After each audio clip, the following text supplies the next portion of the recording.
Елбасына қауіп төнген кезде президентіміз бәрін өз қолына алып, батыл шешім қабылдап, бізді қиын жағдайдан сақтап қалды. Сондықтан ендігі уақытта сол кісінің айналасына топтасып, ona қолдай түскеніміз жөн. Осылай деген парламент сенаты мен мәжілісінің депутаттары жаңа Қазақстанды құруға бәріміз атсалысуымыз керек дейді. Себебі президент тапсырмасына сәйкес еліміз дамудың жаңа кезеңіне аяқ басып отыр.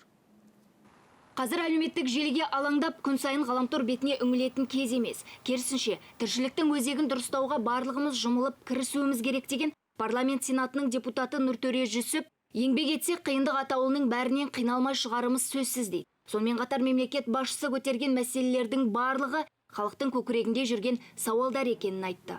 Қазіргі алдымызда тұрған нәрсе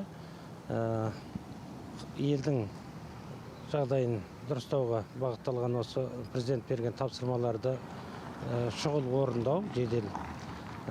Сонымен бірге халықтың да бір тұтас ұлт екендігімізді, мемлекетіміз үшін барлығымыздың Қазақстанның кез келген азаматы бас біріктіре алатын ынтымақ бірлігі бар екендігін, парасаты бар екендігінде көріп жатырмыз. Қазір сондықтан тастай жұмылу керек.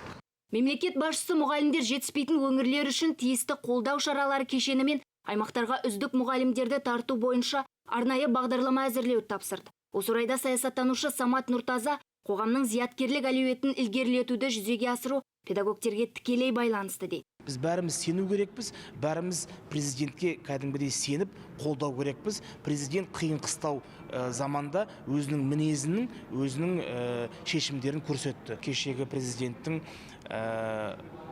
жақсы мұғалімдер сапалы болса, болашақ ұрпақта сапалы болады. Сапасыз мұғалімдер сапалы ұрпақ бере алмайды деген сөзі маған ұнады.